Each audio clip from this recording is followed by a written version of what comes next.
നമ്മുടെ രാവിലെ തുടരുകയാണ്. എല്ലാ പ്രിയപ്പെട്ട പ്രേക്ഷകർക്കും ഒരിക്കൽ കൂടി രാവിലെയിലേക്ക് സ്വാഗതം. നമ്മൾ പ്രധാനപ്പെട്ട വാർത്തകൾ പരിശോധിക്കാൻ പോവുകയാണ്. ആദ്യം തലക്കെട്ടുകൾ. അതിർത്തിയിൽ തെരച്ചിൽ വ്യാപകമാക്കി സൈന്യം. പാകിസ്ഥാൻ പ്രകോപനം തുടരുന്നു. ബൈസരൻ വാലിയിൽ പുതുതായി കട തുടങ്ങിയ ആളെ ചോദ്യം ചെയ്യുന്നു.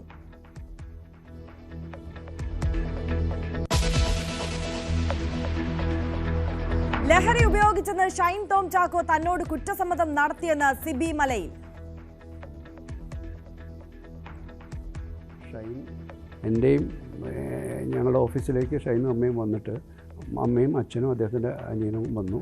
അവിടെ വെച്ച് അദ്ദേഹം നമ്മുടെ മുമ്പിൽ കൺഫസ് ചെയ്തു, ഞാൻ ലഹരി ഉപയോഗിക്കുന്ന ആളാണ്, ഞാൻ അഡിക്റ്റാണ്, എനിക്കൊന്ന് തിരിച്ചു വരാൻ ഒരവസരം. അയാൾ എൻ്റെ മുമ്പിൽ കരഞ്ഞെന്ന് ചോദിച്ചു, എനിക്കൊരവസരം കൂടി തരുമോ എന്ന് ചോദിച്ചു.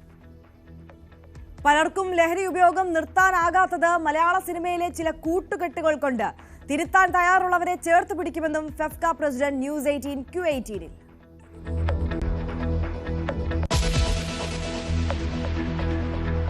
കെ മുരളീധരനെ തൃശൂരിൽ മത്സരിപ്പിച്ചതിന് പിന്നിൽ കെ ജയന്ത് എന്ന ഹൈക്കമാൻഡ് വിലയിരുത്തൽ. കണ്ണൂർ ലോക്സഭാ സീറ്റ് ലക്ഷ്യമാക്കി ജയന്ത് നീക്കങ്ങൾ നടത്തി. KPCC നേതൃത്വത്തിന് ജാഗ്രതക്കുറവുണ്ടായെന്നും ഹൈക്കമാൻഡ് നിരീക്ഷണം.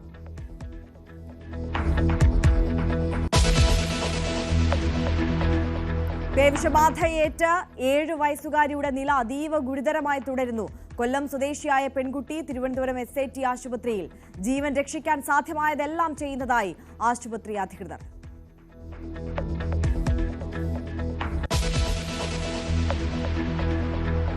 കോഴിക്കോട് മെഡിക്കൽ കോളേജിലെ അത്യാഹിത വിഭാഗത്തിലുണ്ടായ പൊട്ടിത്തെറിയിൽ അന്വേഷണം തുടരുന്നു. അസ്വാഭാവിക മരണത്തിന് കേസെടുത്ത പോലീസ് കൂടുതൽ പേരുടെ മൊഴിയെടുക്കും.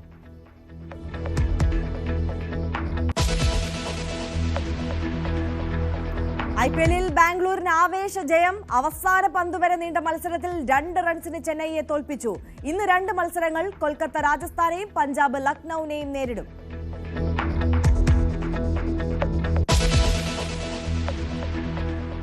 വിശദമായി നമ്മൾ കടക്കുകയാണ് ഓരോ വാർത്തയിലേക്കും. പഹൽഗാമിൽ കച്ചവടം നടത്തുന്ന വ്യാപാരിയെ NIA ചോദ്യം ചെയ്യുന്നു. ആക്രമണത്തിന് 15 ദിവസം മുൻപ് കട തുടങ്ങിയ ഇയാൾ ആക്രമണ ദിവസം കട തുറന്നിരുന്നില്ല. അതേസമയം അതിർത്തി മറികടന്ന പാക് സൈനികൻ BSFന്റെ കസ്റ്റഡിയിൽ തുടരുകയാണ്. അതേസമയം ഏപ്രിൽ 19-ന് ശ്രീനഗറിൽ സഞ്ചാരികൾക്ക് നേരെ ആക്രമണ സാധ്യത ഉണ്ടെന്ന ഇന്റലിജൻസ് റിപ്പോർട്ട് ഉണ്ടായിരുന്നെന്ന വിവരവും പുറത്തുവന്നു. ER രാഗേഷാണ് കൂടുതൽ വിവരങ്ങളുമായി നാഷണൽ ഡെസ്കിൽ നിന്ന് നമുക്കൊപ്പം ചേരുന്നത്. Ragesh, very good morning. നിരവധി കാര്യങ്ങളുണ്ട്. ഇപ്പോൾ വരുന്ന ഏറ്റവും പുതിയൊരു അപ്ഡേറ്റ് ഈ അന്വേഷണവുമായി ബന്ധപ്പെട്ട് പഹൽഗാമിൽ കട നടത്തിയ ആളെ സംബന്ധിച്ചാണല്ലേ. എന്താണ് ഇയാളുമായി ബന്ധപ്പെട്ട സംശയം നിലനിൽക്കാൻ സാഹചര്യം? NIAയുടെ അന്വേഷണം ഈ കേസിൽ തുടരുകയാണ്. കാരണം NIA പലതരത്തിലുള്ള അന്വേഷണം നടത്തുന്നുണ്ട്. പ്രത്യേകിച്ച് അവിടെ ആദ്യം സാക്ഷികളുടെയൊക്കെ തന്നെ മൊഴിയെടുത്തു. ഇതുകൂടാതെ അവിടെ പോയി ആക്രമണ രംഗങ്ങൾ പുനരാവിഷ്കരിച്ചു. അങ്ങനെ ഈ അന്വേഷണം വിവിധ തലത്തിൽ നടക്കുന്നുണ്ട്. ഇതിനിടയിലാണ് മറ്റു പലരെയും ചോദ്യം ചെയ്തിട്ടാണ് NIAക്ക് ഇത്തരമൊരു വിവരം ലഭിച്ചത്. അതായത് ഈ ആക്രമണം നടക്കുന്നത് 22-ാം തീയതിയാണ്. അതിന് 15 ദിവസം മുമ്പാണ് ഇയാൾ ഇവിടെ കട ആരംഭിച്ചിരുന്നത്. എന്നാൽ ഈ ആക്രമണ ദിവസം ഈ കട തുറന്നിരുന്നില്ല. ഇതാണ് ഇയാളെ ചോദ്യം ചെയ്തതിലേക്ക് NIA എത്തിച്ചത്. ഏതായാലും ഇയാളുടെ ഫോൺ രേഖകളൊക്കെ തന്നെ പരിശോധിച്ച് വരികയാണ് NIA. ഇതിൻ്റെ അടിസ്ഥാനത്തിൽ തുടർ നടപടികളിലേക്ക് കടക്കും എന്നാണ് ഉദ്യോഗസ്ഥർ അറിയിച്ചിരിക്കുന്നത്. കാരണം ഇത് പലരും ആ സമയത്ത് ആക്രമണ സമയത്ത് അവിടെ ഉണ്ടായിരുന്നു. ഒന്ന് ഈ കൊല്ലപ്പെട്ടവരുടെ കുടുംബാംഗങ്ങൾ ഉണ്ടായിരുന്നു. അവരുടെ പലരെയും ഇതിനോടകം തന്നെ അവരുടെ മൊഴി രേഖപ്പെടുത്തിയിട്ടുണ്ട്. ഇതുകൂടാതെ അവിടെ കുതിരയെ കൊണ്ട് നടക്കുന്നവർ അവരുടെ മൊഴി രേഖപ്പെടുത്തിയിട്ടുണ്ട്. കച്ചവടക്കാർ തുടങ്ങി പലതരത്തിലുള്ള ആളുകളുടെയൊക്കെ തന്നെ മൊഴി രേഖപ്പെടുത്തിയിട്ടുണ്ട്. ഇതിൽ പലരുടെയും മൊഴി നിർണായകവുമാണ്. ഈ ഒരു സാഹചര്യത്തിലാണ് ഇത്തരമൊരു വിവരം കൂടി NIAക്ക് ലഭിച്ചത്. ഇതിൻ്റെ അടിസ്ഥാനത്തിലാണ് ഇയാളെ ഇപ്പോൾ NIA ചോദ്യം ചെയ്തു വരുന്നത്. ഏതായാലും 15 ദിവസം മുമ്പ് കട തുടങ്ങിയാൽ എന്തുകൊണ്ട് ഈ ദിവസം കട തുറന്നില്ല തുടങ്ങിയ കാര്യങ്ങളൊക്കെ തന്നെ NIA ചോദിച്ചു വരുന്നത്. മാത്രവുമല്ല മറ്റേതെങ്കിലും തരത്തിലുള്ള ബന്ധം ഇയാൾക്കുണ്ടോ എന്ന് NIA പരിശോധിച്ചു വരികയാണ്. ഏതായാലും അത്തരമൊരു ബന്ധമുള്ളതായ ഒരു സ്ഥിരീകരണമൊന്നും തന്നെ NIAയുടെ ഭാഗത്ത് നിന്ന് ഉണ്ടായിട്ടില്ല. കാരണം നേരത്തെ സിപ്പ് ലൈൻ ഓപ്പറേറ്ററുമായി ബന്ധപ്പെട്ടുകൊണ്ട് അയാൾ ആ വീഡിയോ ഒക്കെ പുറത്തു വന്നതിന് പിന്നാലെ ചില സംശയങ്ങളൊക്കെ ഉണ്ടായിരുന്നെങ്കിലും NIA ഇപ്പോൾ വ്യക്തമാക്കിയിരിക്കുന്നത് അയാൾക്ക് ഇതുമായി ബന്ധപ്പെട്ട് ഒരു പങ്കുമില്ല എന്ന് വ്യക്തമാക്കുകയും ചെയ്തിട്ടുണ്ട്. അതുകൊണ്ട് തന്നെ ഈ കച്ചവടക്കാരൻ്റെ കാര്യത്തിലും എന്താണ് സ്ഥിതി എന്നറിയില്ല. പക്ഷേ NIAക്ക് ചില സംശയങ്ങളുണ്ട്. ഇതിൻ്റെ അടിസ്ഥാനത്തിൽ ചോദ്യം ചെയ്യുന്നു എന്നാണ് ഇപ്പോൾ NIA വ്യക്തമാക്കുന്നത്. ഏതായാലും വരും ദിവസങ്ങളിലൊക്കെ തന്നെ സമാനമായ രീതിയിൽ പലയിടങ്ങളിലെത്തി ആളുകളുടെയൊക്കെ തന്നെ കുടുംബാംഗങ്ങളുടെയൊക്കെ തന്നെ മൊഴി രേഖപ്പെടുത്താനുള്ള നീക്കത്തിലേക്ക് NIA കടക്കുകയാണ്. അതിനൊപ്പം തന്നെ മറ്റൊരു പ്രധാനപ്പെട്ട കാര്യം, ഈ ആക്രമണത്തിന് 3 ദിവസം മുമ്പ് ശ്രീനഗറിൽ ഒരു ആക്രമണം നടക്കാൻ സാധ്യതയുണ്ട് എന്ന ഇൻ്റലിജൻസ് റിപ്പോർട്ട് പുറത്തു വന്നു എന്ന വാർത്തകൾ കൂടി ഈ ഘട്ടത്തിൽ പുറത്തു വരികയാണ്. അതായത് സഞ്ചാരികളെ ലക്ഷ്യം വെക്കുന്ന തരത്തിലായിരിക്കും ആക്രമണം എന്ന വിവരമായിരുന്നു അന്ന് ലഭിച്ചിരുന്നത്. ഇതിൻ്റെ അടിസ്ഥാനത്തിൽ ദാൽ തടാകത്തിന് സമീപവും ഒക്കെ തന്നെ മുഗൾ ഗാർഡനിലും ഒക്കെ തന്നെ സുരക്ഷ ശക്തമാക്കിയിരുന്നു. ആ പ്രദേശങ്ങളിലൊക്കെ തന്നെ വലിയ രീതിയിലുള്ള പരിശോധനകൾ നടന്നിരുന്നു. പിന്നീട് കാര്യമായ അല്ലെങ്കിൽ മറ്റ് വിവരങ്ങളിലേക്കൊന്നും തന്നെ കടക്കാൻ സാധിച്ചില്ല. അതിന് പിന്നാലെയാണ് പഹൽഗാമിൽ ആക്രമണം നടന്നെന്ന വിവരം കൂടി ഇപ്പോൾ കൂട്ടിച്ചേർക്കുകയാണ്. ഏതായാലും അത്തരത്തിൽ ജമ്മു കശ്മീരിൽ ഒരു ആക്രമണ സാധ്യതയുണ്ടെന്ന് ഇൻ്റലിജൻസ് റിപ്പോർട്ട് ഉണ്ടായിരുന്നു എന്ന വിവരങ്ങളാണ് പുറത്തു വരുന്നത്. ഏതായാലും അതിർത്തിയിൽ ഇപ്പോഴും സംഘർഷം തുടരുകയാണ്, അശാന്തമായി തന്നെ തുടരുകയാണ്. പലതരത്തിലുള്ള നടപടികളിലേക്ക് ഇന്ത്യ കടന്നിരുന്നു. പ്രത്യേകിച്ച് ആദ്യം അതിർത്തി അടച്ചുകൊണ്ടുള്ള നടപടികളിലേക്ക് കടന്നു. പിന്നീട് വിസ റദ്ദാക്കി ഇൻഡസ് നദിയിലെ കരാർ സസ്പെൻഡ് ചെയ്തുകൊണ്ട് ഇൻഡസ് കരാർ സസ്പെൻഡ് ചെയ്തുകൊണ്ടുള്ള നടപടിയിലേക്ക് ഇന്ത്യ കടന്നു. അതിനുശേഷം ഇന്നലെ മറ്റ് ചില തലത്തിലേക്ക് പൂർണ്ണമായും ഇറക്കുമതി നിരോധിച്ചു. പോസ്റ്റൽ തപാൽ വകുപ്പിൻ്റെ ഭാഗത്തുനിന്ന് നടപടിയുണ്ടായി. അങ്ങനെ പലതരത്തിലുള്ള നടപടികൾ ഇന്ത്യ തുടരുന്നുണ്ട്. ഇന്നും ഏതെങ്കിലും തരത്തിലുള്ള നീക്കം ഒരുപക്ഷെ ഇന്ത്യയുടെ ഭാഗത്തുനിന്നുണ്ടായേക്കുമെന്നാണ് പ്രതീക്ഷിക്കുന്നത്. സൈനിക തലത്തിലല്ലാതെ മറ്റു തരത്തിൽ വ്യാപാര തലത്തിലടക്കം പാകിസ്ഥാനെ ഒറ്റപ്പെടുത്തുന്ന തലത്തിലേക്ക് ഇന്ത്യ നീങ്ങുകയാണ്. ഏതായാലും റഷ്യ ഏറ്റവും അവസാനമായി ഈ വിഷയത്തിൽ ഇടപെട്ടിട്ടുണ്ട്. റഷ്യ ആദ്യം മുതൽ ഇന്ത്യക്കൊപ്പം നിൽക്കുന്ന രാജ്യമാണ്. വിദേശകാര്യ മന്ത്രിയുമായി റഷ്യൻ വിദേശകാര്യമന്ത്രി സംസാരിച്ചു. അതിൽ സൂചിപ്പിച്ചിരിക്കുന്ന പ്രധാനപ്പെട്ട കാര്യം സമാധാനം, അതായത് ചർച്ചകളിലൂടെ പ്രശ്നങ്ങൾ പരിഹരിക്കാൻ രണ്ട് രാജ്യങ്ങളും തയ്യാറാകണം. മാത്രമല്ല ഈ വിഷയത്തിൽ ഭീകരതയ്ക്കെതിരായ പോരാട്ടത്തിൽ ഇന്ത്യക്കൊപ്പമുണ്ടെന്ന് റഷ്യ ഈ ഘട്ടത്തിൽ അറിയിച്ചിരിക്കുകയാണ്. ആര്യ, തീർച്ചയായും ഇതൊക്കെയാണ് പ്രധാനപ്പെട്ട വിവരങ്ങൾ. ER രാഗേഷാണ് വിശദാംശങ്ങൾ നൽകിക്കൊണ്ടിരിക്കുന്നത്. ഏപ്രിൽ 19 ശ്രീനഗറിൽ സഞ്ചാരികൾക്ക് നേരെ ഒരു ആക്രമണ സാധ്യത ഉണ്ട്. അത് വിനോദസഞ്ചാരികൾക്ക് നേരെ ആക്രമണം നടക്കുമെന്ന തരത്തിൽ തന്നെ ഇന്റലിജൻസ് റിപ്പോർട്ട് ഉണ്ടായിരുന്നു. പക്ഷേ അത് പഹൽഗാമിൽ ഇത്തരത്തിലൊരു ആക്രമണം നടക്കും എന്നുള്ളൊരു സൂചന ഇന്റലിജൻസിന് ലഭിച്ചിരുന്നില്ല എന്നുള്ളതാണ് നമുക്ക് ഇപ്പോൾ ലഭ്യമാകുന്ന വിവരങ്ങൾ. ER രാഗേഷ് തുടരുന്നുണ്ട്. രാഗേഷ്, ഇന്നലെ നമ്മളെ ഏറെ ഞെട്ടിപ്പിച്ച ഒരു കാര്യമാണ് ഈ ഭീകരർ ചെന്നൈ വഴി ശ്രീലങ്കയിലേക്ക് കടന്നു എന്ന തരത്തിലുള്ള വാർത്തകൾ. അതുമായി ബന്ധപ്പെട്ട തെരച്ചിലൊക്കെ നടന്നു. ശ്രീലങ്കൻ എയർലൈൻസിലും വിമാനത്താവളത്തിലുമൊക്കെ പരിശോധന നടന്നു. അത് സ്ഥിരീകരിക്കുകയും ചെയ്തതാണ് ശ്രീലങ്കൻ സർക്കാർ. ആ വിഷയവുമായി ബന്ധപ്പെട്ട് ഏത് തരത്തിലുള്ള അപ്ഡേറ്റ്സ് ആണ് ഇപ്പോൾ നമുക്ക് വരുന്നത്? അത്തരത്തിൽ ഒരു സൂചന ലഭ്യമായതിൻ്റെ ഒരു സാഹചര്യം, അതുമായി ബന്ധപ്പെട്ടിട്ടുള്ള അന്വേഷണം അത് ഏത് തരത്തിലാണ് മുന്നോട്ട് പോകുന്നത്? അത്തരം സംശയാസ്പദമായ സാഹചര്യത്തിലാണ് അത്തരമൊരു വിവരങ്ങളൊക്കെ തന്നെ പുറത്തു വന്നത്. പ്രത്യേകിച്ച് അതിൻ്റെ അടിസ്ഥാനത്തിൽ പരിശോധനയൊക്കെ നടന്നിരുന്നെങ്കിൽ പോലും പിന്നീട് അത്തരമൊരു കാര്യമായ വിവരങ്ങൾ, അതിൽ പുരോഗതി ലഭ്യമായിട്ടില്ല എന്നാണ് പ്രധാനപ്പെട്ട കാര്യം. ഏതായാലും സുരക്ഷാ ഏജൻസികളൊക്കെ തന്നെ ഇക്കാര്യം പൂർണ്ണമായും ഔദ്യോഗികമായി തന്നെ ഇക്കാര്യം സ്ഥിരീകരിച്ചിട്ടില്ല. കാരണം ഈ സംഘത്തിലെ മുഴുവൻ പേരും ഏതായാലും അത്തരത്തിലൊരു ചെന്നൈയിലേക്ക് കടക്കാൻ അല്ലെങ്കിൽ കൊളംബോയിലേക്ക് കടക്കാൻ സാധ്യതയില്ലെന്നൊരു വിലയിരുത്തലാണ് അന്വേഷണ സംഘങ്ങളൊക്കെ തന്നെ ഈ ഘട്ടത്തിൽ പങ്കുവയ്ക്കുന്നത്. കാരണം ഈ ആക്രമണത്തിന് ശേഷം കശ്മീർ വിട്ടുപോകാൻ സാധ്യത കുറവാണെന്ന നിഗമനം പോലും ഈ സുരക്ഷാ ഏജൻസികളൊക്കെ തന്നെ പങ്കുവയ്ക്കുന്നുണ്ട്. മാത്രവുമല്ല ഈ സംഭവത്തിന് ശേഷം പ്രധാനമായും ഇവരെ വ്യാപകമായ തെരച്ചിൽ സുരക്ഷാ ഏജൻസികളുടെ ഒക്കെ തന്നെ ഭാഗത്ത് നടക്കുന്നുണ്ട്. ഇവർ തെക്കൻ കശ്മീരിൽ ആണ് പലപ്പോഴായി തമ്പടിച്ചിട്ടുള്ളത്. കാരണം ഈ ആക്രമണത്തിന് ശേഷം 4 തവണ ഇവരെ കണ്ടുമുട്ടുന്ന സാഹചര്യമുണ്ടായി.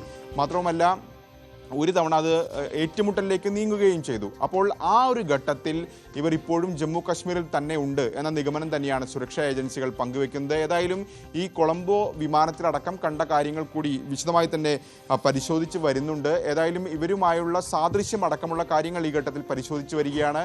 പക്ഷേ അതുമായി ബന്ധപ്പെട്ട കൂടുതൽ വിവരങ്ങൾ പങ്കുവെക്കാൻ ഏതായാലും ഈ ഘട്ടത്തിൽ അന്വേഷണ ഏജൻസികളോ സുരക്ഷാ ഏജൻസികളോ തയ്യാറായിട്ടില്ല. ഏതായാലും കശ്മീരിൽ വ്യാപകമായ രീതിയിൽ തെരച്ചിൽ ഈ ഘട്ടത്തിലും തുടരുന്നുണ്ട്. പ്രത്യേകിച്ച് 3 ജില്ലകളിലാണ് പ്രധാനപ്പെട്ട പരിശോധന നടക്കുന്നത്. അതിലൊന്ന് അനന്ത്നാഗ്, മറ്റൊന്ന് പുൽവാമ, പിന്നെ ശ്രീനഗർ. ഈ 3 ജില്ലകൾ കേന്ദ്രീകരിച്ചുള്ള വ്യാപകമായ പരിശോധന ഈ ഘട്ടത്തിൽ തുടരുകയാണ്. ആര്യ, തീർച്ചയായും നാഷണൽ ഡെസ്കിൽ നിന്ന് ER രാഗേഷാണ് വിവരങ്ങൾ നൽകിയത്. അതിർത്തിയിൽ തെരച്ചിൽ വ്യാപകമാക്കിയിരിക്കുകയാണ് സൈന്യം. പാകിസ്ഥാൻ പ്രകോപനം തുടരുന്ന സാഹചര്യം ബൈസൺ വാലിയിൽ പുതുതായി കട തുടങ്ങിയ ആളെ എൻഐഎ ചോദ്യം ചെയ്യുന്നു എന്നുള്ളതാണ് ഈ വിഷയത്തിലെ ഏറ്റവും പുതിയ അപ്ഡേറ്റ്. കട തുടങ്ങിയത് ആക്രമണത്തിന് 15 ദിവസം മാത്രം മുമ്പാണ്. മാത്രമല്ല, ഈ ആക്രമണം നടന്ന ദിവസം ഇയാൾ കട തുറന്നിരുന്നില്ല എന്നുള്ളതാണ് സംശയാസ്പദമായ സാഹചര്യം. ER രാഗേഷാണ് വിശദാംശങ്ങൾ നൽകി.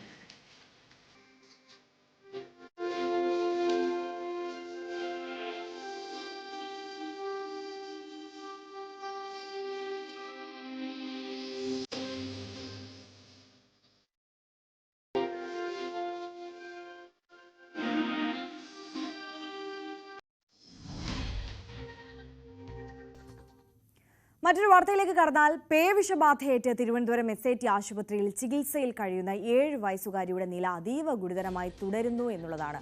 കുട്ടിയുടെ ജീവൻ രക്ഷിക്കാൻ സാധ്യമായതെല്ലാം ചെയ്യുമെന്ന് SIT ആശുപത്രി അധികൃതർ കഴിഞ്ഞ ദിവസം അറിയിച്ചിരുന്നു. വിവരങ്ങളുമായി ഡാൻ കുര്യൻ നമുക്കൊപ്പം ചേരും. ഡാനിലേക്ക് നമുക്ക് എത്താം. കഴിഞ്ഞ ദിവസം നമ്മളെയൊക്കെ ഏറെ ആശങ്കപ്പെടുത്തിയ വാർത്തകളാണ് ഈ പേവിഷബാധയുമായി ബന്ധപ്പെട്ട് വന്നുകൊണ്ടേയിരിക്കുന്നത്. വാക്സിൻ എടുത്ത ശേഷവും 2 കുട്ടികളാണ് നമ്മുടെ സംസ്ഥാനത്ത് ഇത്തരത്തിൽ പേവിഷബാധയേറ്റ് മരണപ്പെട്ടത്. അതിനുശേഷം ഇപ്പോൾ കൊല്ലം സ്വദേശിയായ ഈ 7 വയസ്സുകാരി അതീവ ഗുരുതരാവസ്ഥയിൽ SIT ആശുപത്രിയിൽ കഴിയുകയാണ്. എന്തുകൊണ്ട് വാക്സിൻ എടുത്തതിന് ശേഷവും ഇവർക്ക് പേവിഷബാധ ഏറ്റു എന്നുള്ളത് ഏറെ പ്രധാനപ്പെട്ട ചോദ്യമാണ്. അതിന് ഉത്തരം നൽകേണ്ടത് ആരോഗ്യവകുപ്പാണ്. ഈ വാക്സിന്റെ ഗുണനിലവാരം അടക്കമുള്ള കാര്യങ്ങളിൽ കൃത്യമായ അന്വേഷണം വേണ്ട സാഹചര്യമാണ്. അതല്ല, അതിനപ്പുറം മറ്റെന്തെങ്കിലും വിഷയങ്ങളാണോ ഇത്തരത്തിൽ വാക്സിൻ എടുത്തതിന് ശേഷവും പേവിഷബാധയേറ്റ് ഇത്തരത്തിൽ മരണമുണ്ടാകാനുള്ള സാഹചര്യം ഉണ്ടായിരിക്കുന്നത് എന്നുകൂടി പരിശോധിക്കണം. അത്തരത്തിൽ പലതരത്തിലുള്ള അന്വേഷണമൊക്കെ ആരോഗ്യ വകുപ്പിന്റെ ഭാഗത്തു നിന്ന് നടക്കുന്ന ഒരു സാഹചര്യം കൂടിയാണ്. എന്തായാലും തിരുവനന്തപുരം SIT ആശുപത്രിയിലാണ് ചികിത്സയിൽ കഴിയുന്ന 7 വയസ്സുകാരി ചികിത്സയിൽ കഴിയുന്നത്. അതീവ ഗുരുതരമായി തന്നെ കുട്ടിയുടെ ആരോഗ്യനില തുടരുന്നു. കുട്ടിയുടെ ജീവൻ രക്ഷിക്കാൻ സാധ്യമായതെല്ലാം ചെയ്യുമെന്ന് SIT അധികൃതർ കഴിഞ്ഞ ദിവസം തന്നെ അറിയിച്ചിരുന്നതാണ്. എന്തായാലും ആരോഗ്യവകുപ്പിന്റെ നേതൃത്വത്തിൽ അന്വേഷണം നടക്കുകയാണ്. ഈ സമയത്താണ് കഴിഞ്ഞ ദിവസം പത്തനംതിട്ടയിൽ ഇത്തരത്തിൽ ഒരു കുട്ടി 13 വയസ്സുകാരി ഭാഗ്യലക്ഷ്മി പേവിഷബാധയേറ്റ് വാക്സിൻ എടുത്തതിന് ശേഷവും പേവിഷബാധയേറ്റ് മരിച്ചു എന്നുള്ള വാർത്ത വന്നത്. ഗുരുതരമായ ആരോപണം, ഈ വാക്സിൻ്റെയൊക്കെ ഗുണനിലവാരം അടക്കം പരിശോധിക്കണം, വീഴ്ച സംഭവിച്ചു ചികിത്സയിൽ എന്നടക്കമുള്ള ഗുരുതരമായ ആരോപണങ്ങളൊക്കെ ആ കുടുംബത്തിന്റെ ഭാഗത്തു നിന്നും വരുന്നുണ്ട്. എന്തായാലും നമുക്ക് ഈ വാർത്തയുടെ വിശദാംശങ്ങളിലേക്ക് എത്താം ഇടവേളയ്ക്ക് ശേഷം.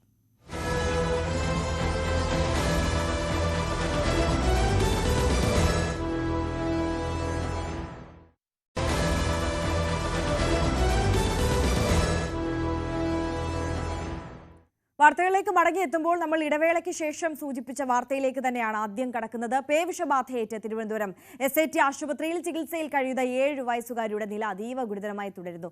ഡാൻ കുര്യൻ നമുക്കൊപ്പം കൂടുതൽ വിവരങ്ങളുമായി ചേരുന്നുണ്ട്. ഡാൻ, കുട്ടിയുടെ ജീവൻ രക്ഷിക്കാൻ സാധ്യമായതെല്ലാം ചെയ്യുമെന്ന് SIT ആശുപത്രി അധികൃതർ കഴിഞ്ഞ ദിവസം തന്നെ അറിയിച്ചതാണ്.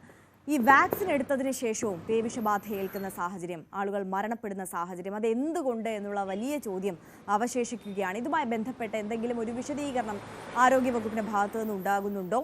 ഈ വാക്സിന്റെ ഗുണനിലവാരം അടക്കമുള്ള കാര്യങ്ങൾ ചോദ്യം ചെയ്യപ്പെടുന്ന ഒരു സാഹചര്യമാണ് ഇത്.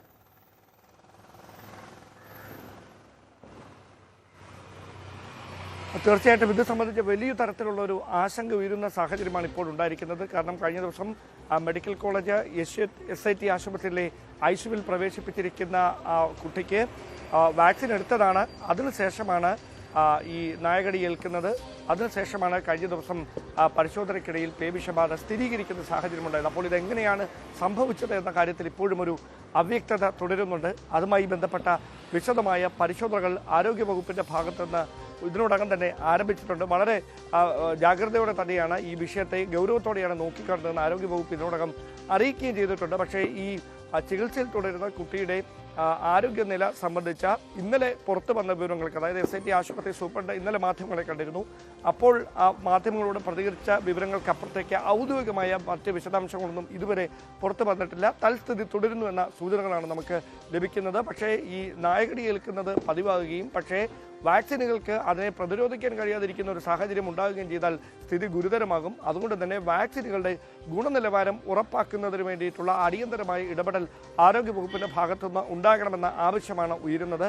അങ്ങനെ ഒരു പശ്ചാത്തലത്തിൽ അതിൽ അടിയന്തരമായ ശ്രദ്ധ ആരോഗ്യവകുപ്പിന്റെ ഭാഗത്തുനിന്ന് ഉണ്ടാകുമെന്ന് തന്നെയാണ് മനസ്സിലാക്കാൻ കഴിയുന്നത്. എന്തായാലും ആരോഗ്യമന്ത്രി അടക്കം തുടർന്ന് ഏത് തരത്തിലുള്ള നടപടികളായിരിക്കും ഇതുമായി ബന്ധപ്പെട്ട് ഏകോപിപ്പിക്കുക എന്നതാണ് ഇനി അറിയാനുള്ളത്. തീർച്ചയായും ഡാൻ കുര്യനാണ് വിവരങ്ങൾ നൽകിയത്. എന്തായാലും ഈ ഡാൻ സൂചിപ്പിച്ചതുപോലെ തന്നെ വാക്സിന്റെ ഗുണനിലവാരം അത് പരിശോധിക്കപ്പെടേണ്ടതുണ്ട്. അതുമായി ബന്ധപ്പെട്ടൊക്കെ ആരോഗ്യ വകുപ്പിന്റെ ഭാഗത്ത് നിന്ന് ഏത് തരത്തിൽ അന്വേഷണം മുന്നോട്ട് പോകും എന്നുള്ളത് നമുക്ക് കണ്ടറിയേണ്ടതുണ്ട്. പത്തനംതിട്ടയിൽ പേവിഷബാധയേറ്റ് മരിച്ച 13-കാരിയുടെ രക്ഷിതാക്കൾ ആരോഗ്യ വകുപ്പിന് പരാതി നൽകിയിരിക്കുകയാണ്. പരാതി നൽകും എന്നുള്ളതാണ്. വാക്സിൻ എടുത്ത ശേഷമാണ് കുട്ടിക്ക് പേവിഷബാധ ഉണ്ടായത് എന്നുള്ളതാണ് കുടുംബത്തിന്റെ ആരോപണം. മൃഗസംരക്ഷണ വകുപ്പിന്റെയും പഞ്ചായത്തിന്റെയും വീഴ്ച ചൂണ്ടിക്കാട്ടി കളക്ടർക്കും പരാതി നൽകി.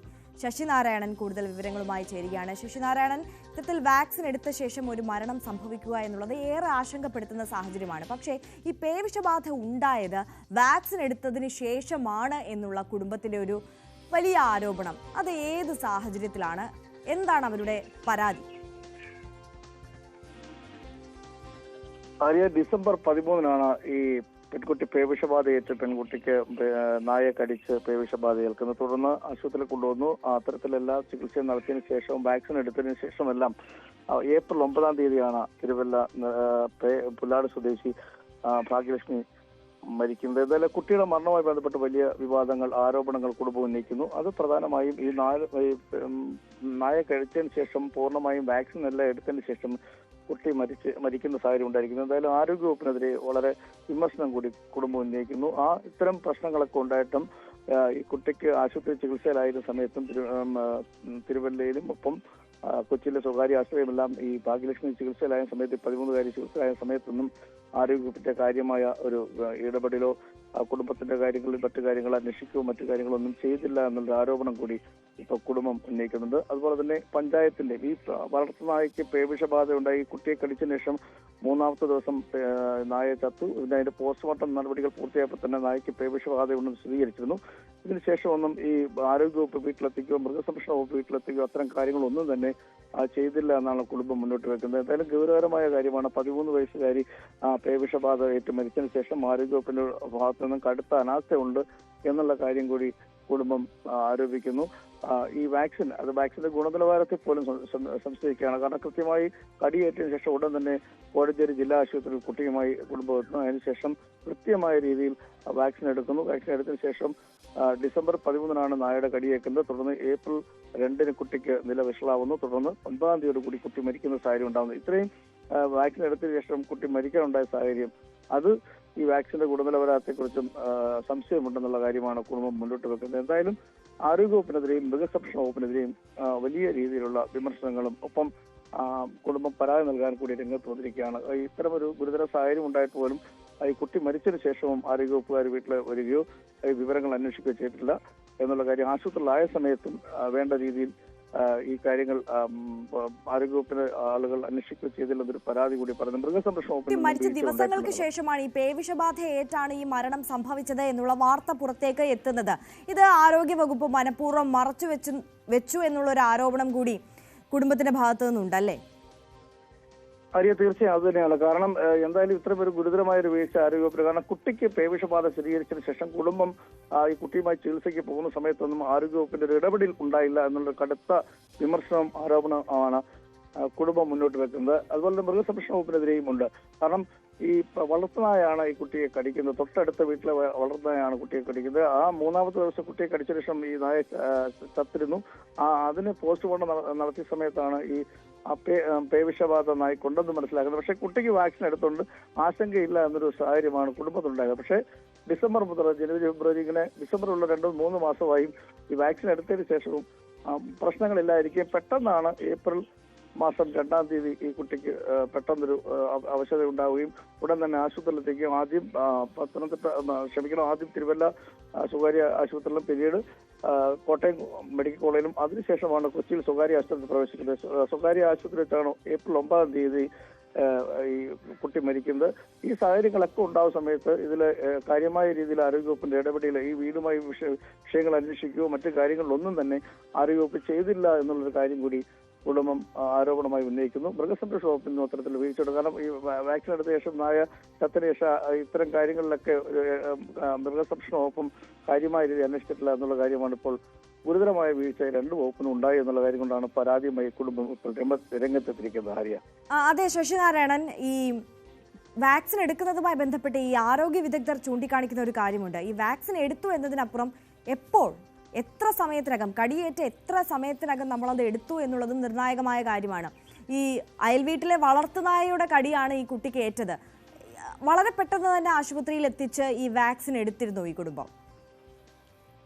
ആര്യ, അങ്ങനെ തന്നെയാണ് ഈ കുട്ടിയുടെ പിതാവ് ഇന്നലെ പറഞ്ഞത്. ഈ കടിയേറ്റ് രാവിലെ 8 മണിയോട് കൂടിയാണ് നായയുടെ കടിയേറ്റത്. അതിനുശേഷം ഉടൻ തന്നെ കോഴഞ്ചേരിയിലെ ഗവൺമെന്റ് ജില്ലാ ആശുപത്രിയാണ് കോഴഞ്ചേരിയിൽ അവിടെ എത്തിയതിനു ശേഷം വാക്സിൻ കൃത്യമായ സമയത്തെടുത്തത്. എല്ലാ ഡോസും പൂർത്തിയാക്കിയിരുന്നു. അത് കൃത്യമായ ഡേറ്റിൽ തന്നെ എടുക്കുകയും ചെയ്തു എന്നുള്ളതാണ്. അപ്പൊ അങ്ങനെ വാക്സിൻ എടുത്തിട്ടും ഈ കുട്ടിയുടെ കയ്യിലാണ് ഈ നായയുടെ കടിയേറ്റിട്ടുള്ളത്.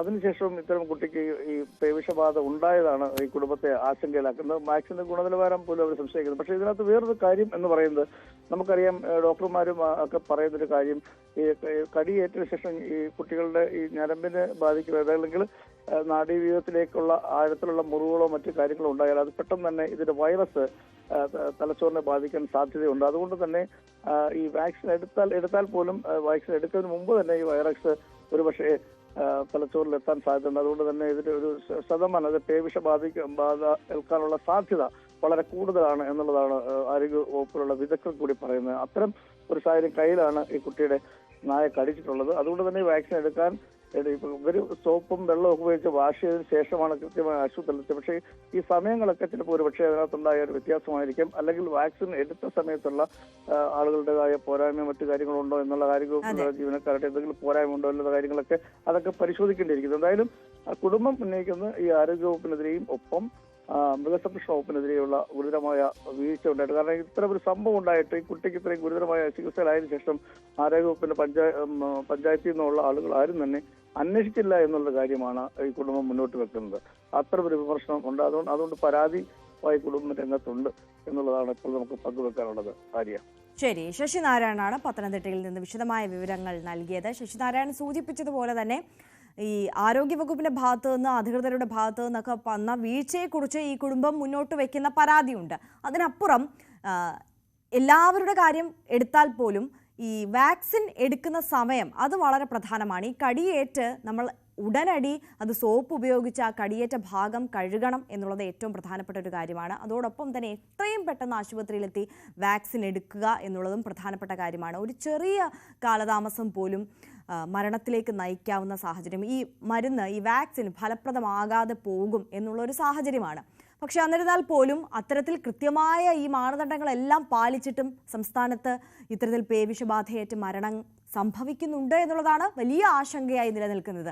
കണക്കുകൾ പരിശോധിച്ചാൽ 2021 ശേഷം 22ഓളം ആളുകളാണ് വാക്സിൻ എടുത്ത ശേഷവും പേവിഷബാധയേറ്റ് മരിച്ചത് എന്നുള്ളത്. അത് വളരെ വലിയ ആശങ്കപ്പെടുത്തുന്ന ഒരു കണക്കാണ്. അപ്പോൾ വാക്സിൻ്റെ ഫലപ്രാപ്തി എന്തുകൊണ്ട് ഉണ്ടാകുന്നില്ല, ഗുണമേന്മയില്ലേ എന്നുള്ള വലിയ ചോദ്യങ്ങൾ അവശേഷിക്കുകയാണ്. ആരോഗ്യവകുപ്പ് എത്രയും പെട്ടെന്ന് അതിൽ അന്വേഷണം നടത്തി ഉത്തരം കണ്ടെത്തേണ്ട ഒരു ചോദ്യം കൂടിയാണ്, പരിഹാരം കണ്ടെത്തേണ്ട ഒരു ചോദ്യം കൂടിയാണ്. നമ്മൾ മറ്റൊരു വാർത്തയിലേക്ക് പോവുകയാണ്. കോഴിക്കോട് മെഡിക്കൽ കോളേജിലെ അത്യാഹിത വിഭാഗത്തിലുണ്ടായ പൊട്ടിത്തെറിയിൽ വിവിധ തലത്തിലുള്ള അന്വേഷണം തുടരുകയാണ്. തീപിടുത്തം, അസ്വാഭാവിക മരണം എന്നിവയിൽ അന്വേഷണം നടത്തുന്ന പോലീസ് കൂടുതൽ പേരുടെ മൊഴിയെടുക്കും. MS അനീഷ് കുമാർ കൂടുതൽ വിവരങ്ങളുമായി കോഴിക്കോട് നിന്ന് നമുക്കൊപ്പം ചേരുകയാണ്. Aneesh, good morning. ത്രിതല അന്വേഷണം നടക്കുകയാണ് ഈ വിഷയത്തിൽ. എങ്ങനെ തീപിടുത്തം ഉണ്ടായി എന്നുള്ളത് ഒരു വിഭാഗം അന്വേഷിക്കുമ്പോൾ മറ്റൊരു വിഭാഗം അന്വേഷിക്കുന്നത് ഈ 4 പേരുടെ മരണത്തിന് ഇടയാക്കിയ സാഹചര്യം അത് എങ്ങനെയാണ് എന്നുള്ളത് സംബന്ധിച്ചാകും അല്ലേ?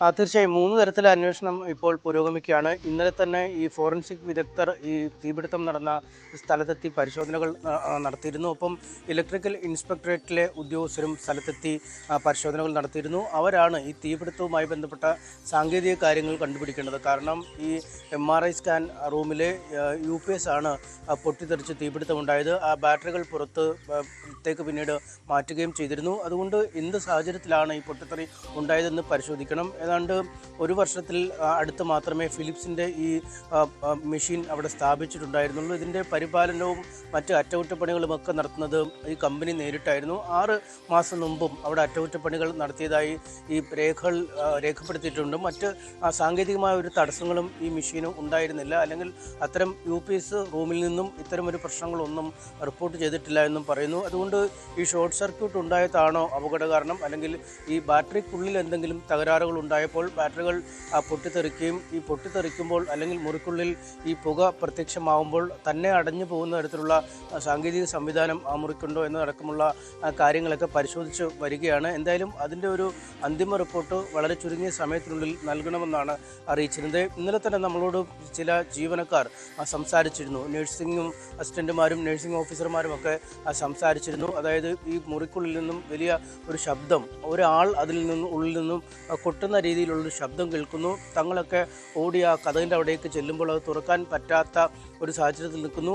ആൾ ഉള്ളിൽ കുടുങ്ങിയിട്ടുണ്ടോ എന്ന സംശയമാണ് ആദ്യം തോന്നിയത്. പക്ഷേ പിന്നീട് മനസ്സിലായി അതിനകത്തുനിന്നും വലിയ തോതിൽ പുക ഉയരുമ്പോൾ ആ പുകയുടെ സമ്മർദ്ദം മൂലമാണ് ഒരാൾ മുട്ടുന്ന മാതിരിയുള്ള സൗണ്ട് കേട്ടെന്നൊക്കെ ഇന്നലെ അവർ വ്യക്തമാക്കിയിരുന്നു. എന്തായാലും ആ ഉദ്യോഗസ്ഥരുടെ അടക്കം ആ നഴ്സിംഗ് ജീവനക്കാരുടെയും PRO വിഭാഗത്തിൽ അങ്ങോട്ട് എത്തിയ ഉദ്യോഗസ്ഥരുടെയും ഒക്കെ ജീവനക്കാരുടെ മൊഴി ഇക്കാര്യത്തിൽ രേഖപ്പെടുത്തും. പിന്നീട് ഈ ബാറ്ററി സർവീസുമായി ബന്ധപ്പെട്ട പരിപാലന ചുമതല നിർവഹിച്ചിരുന്ന സ്ഥാപനത്തിൻ്റെ ആളുകളുടെ മൊഴി രേഖപ്പെടുത്തും. ഇതിനൊക്കെ അപ്പുറം എന്തെങ്കിലും അസ്വാഭാവികമായി നടന്നിട്ടുണ്ടോ എന്ന പരിശോധനയും നടക്കുന്നുണ്ട്. എന്തായാലും ഇതിന് സമാന്തരമായി തന്നെയാണ് പോലീസിൻ്റെ അന്വേഷണം പുരോഗമിക്കുന്നത്. കാരണം 2 രോഗികൾ നേരത്തെ തന്നെ ആശുപത്രിയിലേക്ക് എത്തിച്ചപ്പോഴേക്കും മരിച്ചു. അതായത് ഈ പുക ശ്വസിക്കുന്നതിന് മുമ്പ് മരിച്ചു എന്ന് കണ്ടെത്തിയിരുന്നു. ഇതിനുശേഷം 3 മരണങ്ങളുണ്ടായി. ഈ 3 മരണങ്ങളും ആശുപത്രിയിൽ നിന്നും വളരെ പെട്ടെന്ന് താഴേക്ക് മാറ്റിയപ്പോൾ ഉണ്ടായതാണ് എന്നാണ് കുടുംബം ആരോപിച്ചിരുന്നത്. അതുകൊണ്ട് അസ്വാഭാവിക മരണങ്ങൾക്ക് പോലീസ് കേസെടുത്തിട്ടുണ്ട്.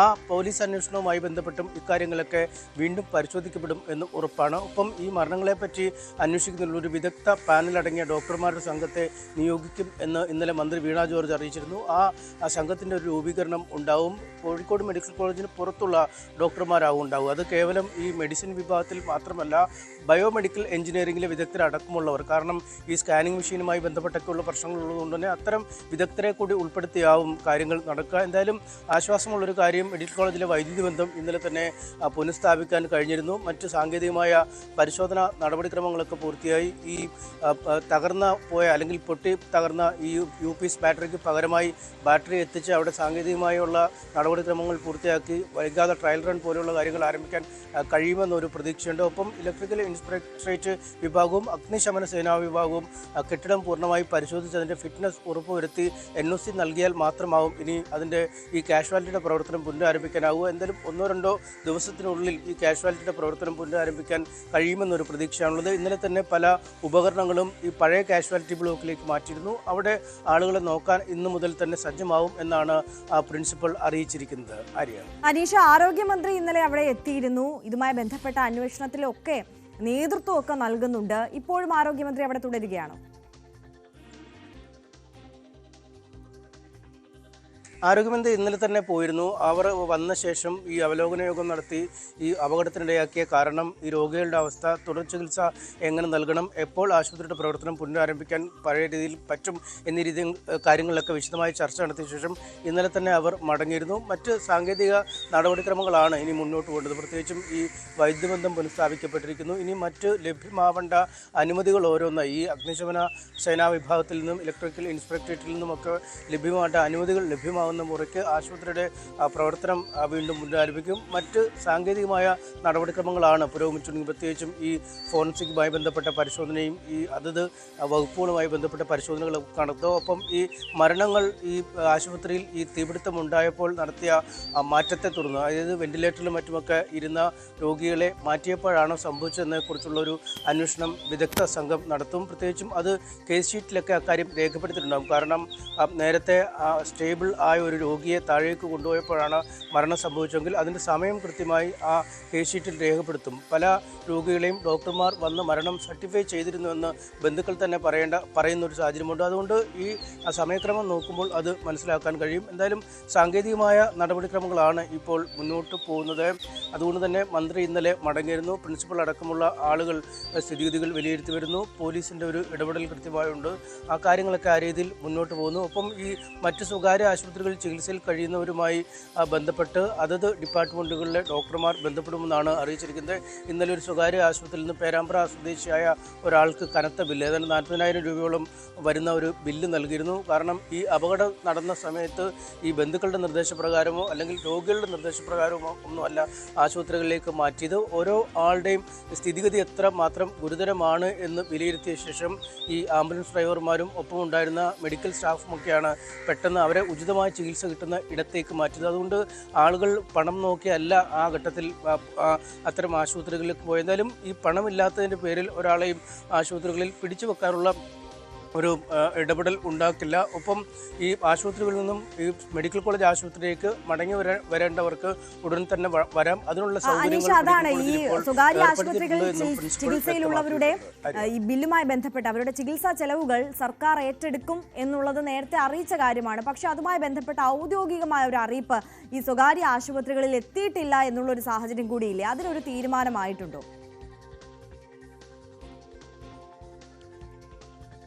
അതിൽ ചില സാങ്കേതിക പ്രശ്നങ്ങളൊക്കെ ഉണ്ട് എന്നാണ് പറയുന്നത്. കാരണം വളരെ പെട്ടെന്നൊരു ഫണ്ട് റിലീസ് ചെയ്യാനുള്ള ചില താമസങ്ങളുണ്ടാവും. അതുകൊണ്ട് ഈ ഡോക്ടർമാർ ഇക്കാര്യത്തിൽ വിലയിരുത്തി ഏത് തരത്തിലുള്ള ചികിത്സയാണ് ആളുകൾക്ക് നൽകേണ്ടതെന്ന ഒരു വിലയിരുത്തൽ വേണം. പ്രത്യേകിച്ചും ഈ അപകടം ഉണ്ടായതിന് പിന്നാലെ ഏറ്റവും അധികം ആളുകളെ കൊണ്ടുപോയത് ബീച്ച് ആശുപത്രിയിലാണ്. ബീച്ച് ആശുപത്രി ഒരു സർക്കാർ ആശുപത്രിയാണ്. മെഡിക്കൽ കോളേജിന് തുല്യമായ സേവനങ്ങൾ ഇപ്പോൾ ബീച്ച് ആശുപത്രിയിൽ നടത്തുന്നുണ്ട്. ഒപ്പം മെഡിക്കൽ കോളേജിലെ തന്നെ കാഷ്വാലിറ്റി വിഭാഗം ക്രമീകരിച്ചിട്ടുണ്ട്. ഒപ്പം സൂപ്പർ സ്പെഷ്യാലിറ്റി വിഭാഗമൊക്കെ പഴയ ബ്ലോക്കിലേക്ക് പുനഃസ്ഥാപിക്കുന്ന ഒരു സാഹചര്യം ഉണ്ടായിട്ടുണ്ട്. അതുകൊണ്ട് അത്തരം ആശുപത്രികളിൽ എത്തിച്ച് ചികിത്സ നൽകാനുള്ള ഒരു അവസരമുണ്ട്. മറ്റു കാര്യത്തെക്കുറിച്ച് ഇപ്പോഴും ചർച്ചകൾ നടക്കുകയാണ്. അക്കാര്യത്തിലൊരു തീരുമാനം വൈകാതെ ഉണ്ടായേക്കും. ശരി, MS അനീഷ് കുമാറാണ് വിശദമായ വിവരങ്ങൾ നൽകിയത്. ഇനി നമ്മൾ പോകുന്നത് ന്യൂസ് 18 ഒരു എക്സ്ക്ലൂസീവ് വാർത്തയിലേക്കാണ്, റിപ്പോർട്ടിലേക്കാണ്. വടകരയിൽ സിറ്റിംഗ് MP ആയിരുന്ന കെ മുരളീധരനെ തൃശൂരിൽ സ്ഥാനാർത്ഥിയാക്കാനുള്ള നീക്കത്തിന് പിന്നിൽ KPCC അധ്യക്ഷന്റെ അറ്റാച്ച്ഡ് സെക്രട്ടറി കെ ജയന്തിന് പങ്കുണ്ടെന്ന വിലയിരുത്തലിൽ ഹൈക്കമാൻഡ്. കണ്ണൂർ ലോക്സഭാ സീറ്റ് ലക്ഷ്യമാക്കി ജയന്ത് നടത്തിയ നീക്കമാണ് കെ മുരളീധരന് കെണിയായി മാറിയതെന്നാണ് നേതൃത്വത്തിന്റെ നിരീക്ഷണം. അറ്റാച്ച്ഡ് സെക്രട്ടറിയുടെ നിയമന വിഷയത്തിൽ ദേശീയ നേതൃത്വം കടുത്ത അതൃപ്തിയിലാണെന്ന വിവരവും പുറത്തുവരുന്നുണ്ട്. കഴിഞ്ഞ ലോക്സഭാ തെരഞ്ഞെടുപ്പിൽ കണ്ണൂരിൽ കെ സുധാകരൻ മത്സരിക്കാനില്ലെന്ന നിലപാടെടുത്തതിന് പിന്നാലെയാണ് സ്ഥാനാർത്ഥിത്വത്തിനായി KPCC അധ്യക്ഷന്റെ അറ്റാച്ച്ഡ് സെക്രട്ടറിയും KPCC ജനറൽ സെക്രട്ടറിയുമായ കെ ജയന്ത് രഹസ്യ നീക്കം നടത്തിയത്. വടകരയിൽ സിറ്റിംഗ് MP ആയിരുന്ന കെ മുരളീധരൻ വീണ്ടും മത്സരിച്ചാൽ സാമുദായിക പരിഗണനയുടെ അടിസ്ഥാനത്തിൽ കണ്ണൂരിൽ തനിക്ക് സീറ്റ് നിഷേധിക്കപ്പെടുമെന്ന് മനസ്സിലാക്കി ഷാഫി പറമ്പിലിനെ വടകരയിൽ മത്സരിപ്പിക്കാൻ KPCC അധ്യക്ഷന്റെ അറ്റാച്ച്ഡ് സെക്രട്ടറി എന്ന പദവി ഉപയോഗിച്ച് കെ ജയന്ത് ഇടപെടൽ നടത്തിയതായാണ് ഹൈക്കമാൻഡ് വിലയിരുത്തൽ. കരുണാകരൻ കുടുംബത്തിന് നേരത്തെ തന്നെ പരാജയം രുചിച്ചിട്ടുള്ള തൃശൂരിൽ കെ മുരളീധരനെ സ്ഥാനാർത്ഥിയാക്കാനുള്ള നീക്കത്തിൽ പിഴവ് സംഭവിച്ചെന്നും ഇക്കാര്യത്തിൽ KPCC നേതൃത്വത്തിനും ജാഗ്രതക്കുറവുണ്ടായെന്നുമാണ് കോൺഗ്രസ് ദേശീയ നേതൃത്വത്തിന്റെ നിരീക്ഷണം. തൃശൂരിലെ പരാജയ കാരണം പഠിക്കാൻ കോൺഗ്രസ് സമിതിയെ നിയോഗിച്ചെങ്കിലും തനിക്ക് പരാതിയൊന്നുമില്ലെന്നും എടുത്തുചാട്ടമാണ് സംഭവിച്ചതെന്നുമായിരുന്നു കെ മുരളീധരന്റെ മറുപടി.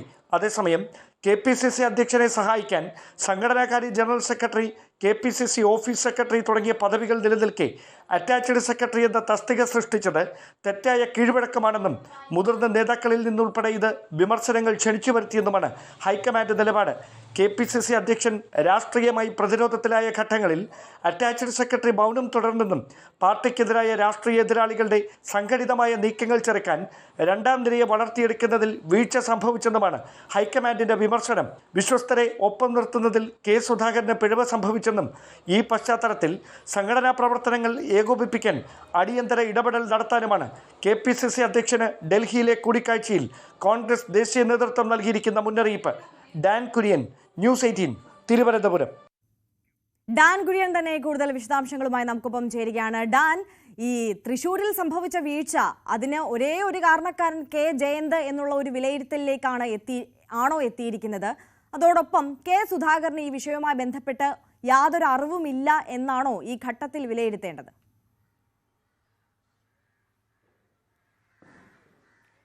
നേരത്തെ മുതൽ തന്നെ KPCC അധ്യക്ഷന്റെ അറ്റാച്ച്ഡ് സെക്രട്ടറി KPCC അധ്യക്ഷൻ എടുക്കുന്ന നിർണായകമായ തീരുമാനങ്ങളിൽ ഇടപെടൽ നടത്തുന്നു.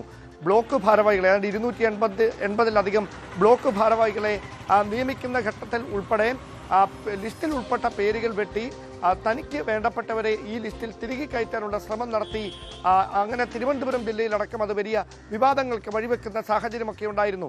അതിനിടയിലാണ് ഈ വിവാദങ്ങളൊന്ന് കെട്ടടങ്ങുന്നതിനിടയിൽ തൃശ്ശൂരിലെ ലോക്സഭാ തെരഞ്ഞെടുപ്പിൽ കോൺഗ്രസിനുണ്ടായ കനത്ത പരാജയവുമായി ബന്ധപ്പെട്ട ഗൗരവതരമായ പഠനം അത് KPCC നിയോഗിച്ച സമിതിയും ഹൈക്കമാൻഡ് സമാന്തരമായും അതുമായി ബന്ധപ്പെട്ട വിശദമായ അന്വേഷണം നടത്തുന്നുണ്ടായിരുന്നു. അതിനൊടുവിലാണ് ഈ KPCC അധ്യക്ഷന്റെ അറ്റാച്ച്ഡ് സെക്രട്ടറി കൂടിയായ K. ജയന്ത് കണ്ണൂർ ലോക്സഭാ സീറ്റ് ലക്ഷ്യമാക്കി നടത്തിയ രഹസ്യ നീക്കമാണ് K. മുരളീധരനെ ബലിയേടാക്കുന്ന തരത്തിലേക്ക് കാര്യങ്ങൾ എത്തിച്ചത് എന്നൊരു വിലയിരുത്തലിലേക്ക് അവർ എത്തിച്ചേർന്നിരിക്കുന്നത്. കൃത്യമായി പറഞ്ഞാൽ 2024 നടന്ന ലോക്സഭാ തെരഞ്ഞെടുപ്പിൽ KPCC അധ്യക്ഷ സ്ഥാനത്ത് തുടരുന്നതിനാൽ K. സുധാകരൻ കണ്ണൂരിൽ മത്സരിക്കില്ല എന്നൊരു വ്യക്തിപരമായ തീരുമാനത്തിലായിരുന്നു. അദ്ദേഹം ഹൈക്കമാൻഡ് പ്രതിനിധികളെയും അതോടൊപ്പം സംസ്ഥാനത്തെ മുതിർന്ന കോൺഗ്രസ് നേതാക്കളെയും എല്ലാം ഇക്കാര്യം അറിയിക്കുകയും ചെയ്തു. അങ്ങനെയാണെങ്കിൽ തനിക്ക് ആര് പകരക്കാരനാകും എന്നൊരു ചോദ്യം അവിടെ ഉയർന്നു. പ്രധാനമായി ഈ സാമുദായിക പ്രാതിനിധ്യം ഉറപ്പുവരുത്തേണ്ട പശ്ചാത്തലത്തിൽ അവിടെ 2 മുസ്ലിം പേരുകൾ ആദ്യം ഉയർന്നു കേട്ടു. അതിലൊന്ന് KSUവിന്റെ മുൻ സംസ്ഥാന ഭാരവാഹി കൂടിയായ VP അബ്ദുൾ റഷീദ്, അതോടൊപ്പം കൽപ്പറ്റ MLA കൂടിയായ T. സിദ്ദിഖ്. ഈ 2 പേരുകൾ ഉയർന്ന് കേൾക്കുന്നതിനിടയിലാണ് ഈ സീറ്റ് ലക്ഷ്യമാക്കി മുമ്പോട്ട് വന്ന K. ജയന്ത് ഇവരിൽ ആരെങ്കിലും കണ്ണൂരിൽ സ്ഥാനാർത്ഥിയായാൽ തനിക്ക് അവസരം നിഷേധിക്കപ്പെടുമെന്നൊരു സാഹചര്യം ഉരുത്തിരിയുകയും അങ്ങനെ K. മുരളീധരനെ വടകരയിൽ നിന്ന് സിറ്റിംഗ് MP ആയ K. മുരളീധരനെ വടകരയിൽ നിന്ന് തൃശ്ശൂരിലേക്ക് മാറ്റിക്കൊണ്ട് BJPയുമായി നേർക്കുനേർ പോരാട്ടം കോൺഗ്രസ് നയിക്കുകയാണ് എന്നൊരു പ്രചാരണം നയിച്ച് അങ്ങനെ വടകരയിൽ ഒരു മുസ്ലിം സമുദായത്തിന്റെ പ്രതിനിധിയെ സ്ഥാനാർത്ഥിയാക്കുന്നതിലൂടെ കണ്ണൂരിൽ ഈഴവ പ്രാതിനിധ്യത്തിൽ തനിക്ക് സ്ഥാനാർത്ഥിയാകാമെന്നൊരു രഹസ്യ അജണ്ടയിൽ ഇങ്ങനെ ഒരു നീക്കം നടത്തിയതെന്നാണ് ദേശീയ നേതൃത്വത്തിന്റെ വിലയിരുത്തൽ. അങ്ങനെ ഷാഫി പറമ്പിൽ വലിയ ഭൂരിപക്ഷത്തിൽ വടകരയിൽ നിന്ന് വിജയിക്കുന്നു. പക്ഷേ ദയനീയമായ പരാജയം, 3ാം സ്ഥാനത്തേക്ക് പിന്തള്ളപ്പെട്ട പരാജയം തൃശ്ശൂരിൽ K. മുരളീധരന് ഏറ്റുവാങ്ങേണ്ടി വരുന്നു. അതായത് കരുണാകരൻ കുടുംബത്തിന് ഒരുപാട് തവണ പരാജയം നേരിട്ടിട്ടുള്ള ഒരു മണ്ഡലമാണ് തൃശ്ശൂർ. ആ മണ്ഡലത്തിലേക്ക് ഒരു ജാഗ്രതയും ഇല്ലാതെ അല്ലെങ്കിൽ ഒരു എടുത്തുചാട്ടം എന്ന വണ്ണമാണ് K. മുരളീധരനെ നിയോഗിച്ചത് എന്ന് K. മുരളീധരൻ തന്നെ പിന്നീട് പാർട്ടി നേതൃത്വവും വിലയിരുത്തുന്ന സാഹചര്യമുണ്ടായിരുന്നു. അത് അരക്കെട്ടുറപ്പിക്കുന്ന തരത്തിലുള്ള നിരീക്ഷണങ്ങളാണ് ഇപ്പോൾ ദേശീയ നേതൃത്വത്തിന്റെ ഭാഗത്തു നിന്ന് ഉണ്ടായിരിക്കുന്നത്.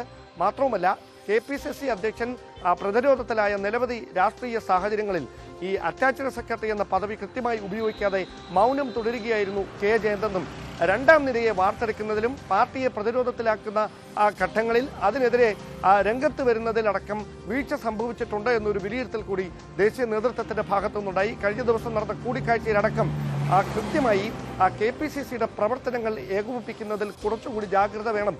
അധ്യക്ഷന്റെ ഒപ്പം വിശ്വസ്തരായിട്ടുള്ള പ്രവർത്തകരാണ് വേണ്ടത്. അധികാരമോഹം ലക്ഷ്യം വെച്ചുകൊണ്ടുള്ളവരെ അല്ല കൂടെ കൊണ്ടു നടക്കേണ്ടത് എന്ന തരത്തിലുള്ളൊരു നിരീക്ഷണം കൂടി ദേശീയ നേതൃത്വത്തിന്റെ ഭാഗത്തുനിന്നുണ്ടായി. അങ്ങനെയാണെങ്കിൽ ഏത് തരത്തിലായിരിക്കും സംഘടനാ പ്രവർത്തനങ്ങൾ ഏകോപിപ്പിക്കുന്നതിന് വേണ്ടി ഇനി ഒരു പൊളിച്ചെഴുത്ത് അവിടെ ഉണ്ടാകുക എന്നതാണ് അധ്യക്ഷന്റെ ഭാഗത്തു നിന്ന് അറിയാനുള്ളത്.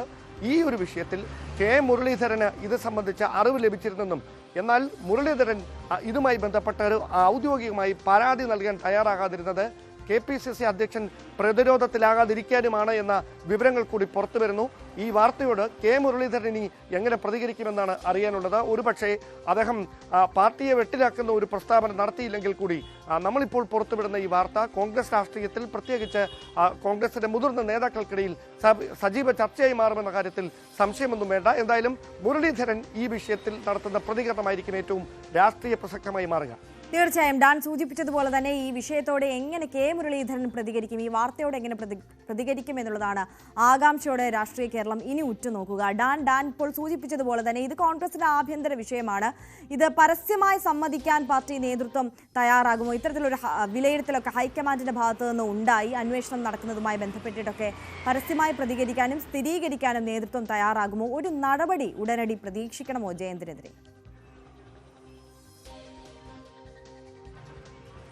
ഈ ഉപസമിതിയുടെ ഈ റിപ്പോർട്ട്, അതായത് KC ജോസഫിന്റെ നേതൃത്വത്തിൽ ഇതുമായി ബന്ധപ്പെട്ട് തൃശ്ശൂരിലെ പരാജയ കാരണം കണ്ടെത്തുന്നതിന് വേണ്ടി ഒരു ഉപസമിതിയെ നിയോഗിച്ചു. ആ ഉപസമിതിക്ക് മുൻപിൽ കെ മുരളീധരന്റെ ഭാഗത്തു നിന്ന് കേൾക്കാനുള്ള വിശദമായ കാര്യങ്ങളൊക്കെ കേട്ടതാണ്. ഒരു ഘട്ടത്തിൽ മുരളീധരൻ പൊട്ടിത്തെറിക്കുന്ന ഒരു സാഹചര്യം വരെ ഉണ്ടായി. പക്ഷേ പരസ്യമായ ഒരു പ്രതികരണത്തിന് അദ്ദേഹം തയ്യാറായില്ല. ആകെ ഒറ്റ വാചകത്തിൽ മാത്രം പരാജയകാരണം ഒതുക്കി. എൻ്റെ എടുത്തുചാട്ടമാണ് ഈ പരാജയത്തിലേക്ക് നയിച്ചത്, മറ്റൊന്നും എനിക്ക് പറയാനില്ല എന്ന് പറഞ്ഞ് മുരളീധരൻ ഒഴിഞ്ഞു മാറുകയായിരുന്നു. പക്ഷേ അതിന് പിന്നിൽ മറ്റ് ചില രാഷ്ട്രീയ നീക്കങ്ങൾ കൂടി നടന്നിട്ടുണ്ട്. ബോധപൂർവമായൊരു രഹസ്യ നീക്കം നടന്നിട്ടുണ്ട്, ഒരു ഗൂഢാലോചന നടന്നിട്ടുണ്ട്. അതിൻ്റെ ഇരയായി മാറുകയായിരുന്നു കെ മുരളീധരൻ എന്ന വിവരങ്ങൾ കൂടി പുറത്തു വരുമ്പോൾ മുരളീധരനെ സംസ്ഥാന രാഷ്ട്രീയത്തിൽ ഒതുക്കാനുള്ള നീക്കം നടക്കുന്നുണ്ടെങ്കിൽ അതിന് പിന്നിൽ ആര്?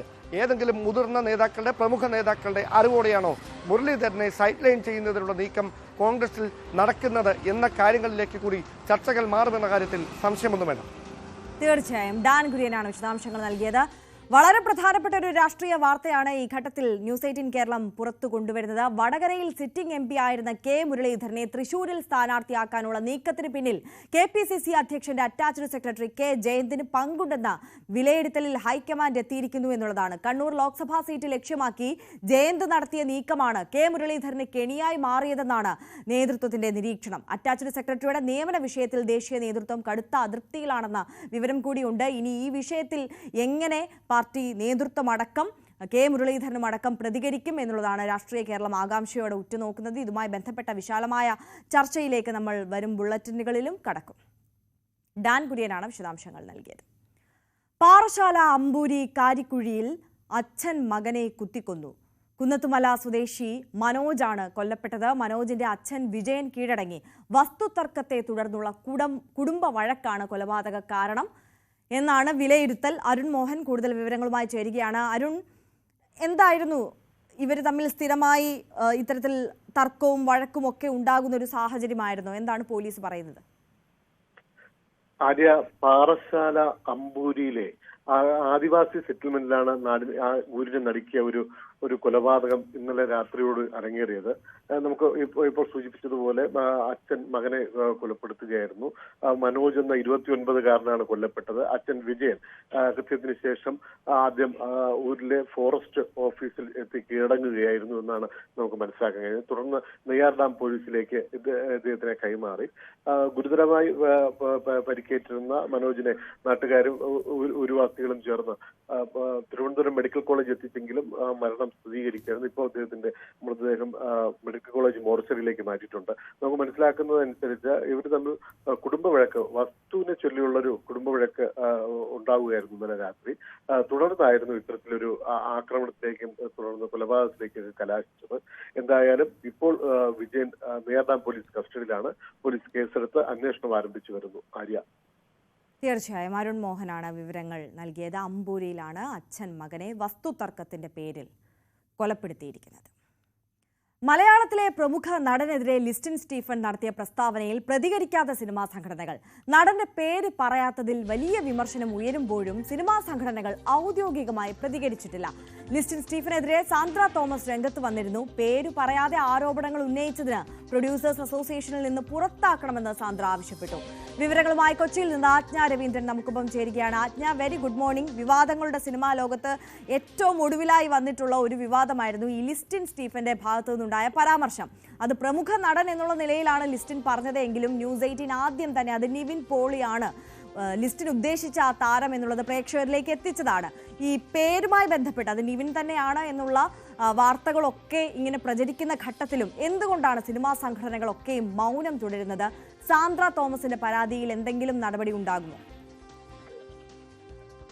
ആരും ലിസ്റ്റിന് ഒരു നടന്റെയും പേരെടുത്ത് പറയാത്ത സാഹചര്യത്തിലാണ് സിനിമാ സംഘടനകൾ അതിന് പ്രതികരിക്കാൻ തയ്യാറായിട്ടുള്ളത്. കാരണം ലിസ്റ്റിൻ ഈ ദിലീപിന്റെ 150ാമത് ചിത്രത്തിന്റെ ഒഫീഷ്യൽ ലോഞ്ചിങ്ങിനിടയിലാണ് ഇത്തരത്തിലൊരു പ്രസ്താവന നടത്തിയത്. അതും എല്ലാവരും വേദിയിൽ നിന്നും ഓഡിയൻസ് എല്ലാവരും പുറത്തു പോയ ശേഷം അത് വലിയ ആൾക്കൂട്ടം ഇല്ലാതിരുന്ന ഒരു സാഹചര്യത്തിലാണ് ലിസ്റ്റ് ഇത്തരത്തിലൊരു പ്രസ്താവന നടത്തുന്നത്.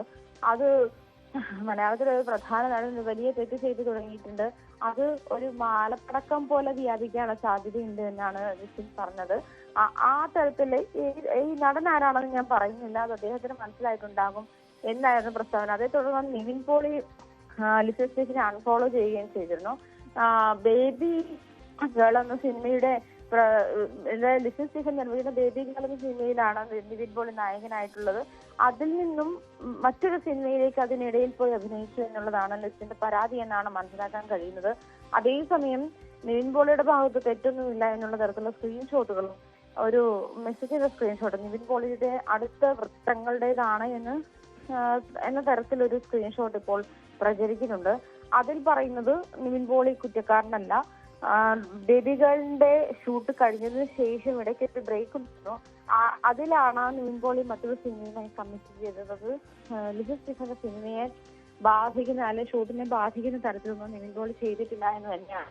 പക്ഷെ ലിസൺ സ്റ്റീഫൻ ഇതുവരെയും ആരാണ് നടൻ എന്ന കാര്യത്തിൽ വ്യക്തത വരുത്താൻ തയ്യാറായിട്ടുമില്ല.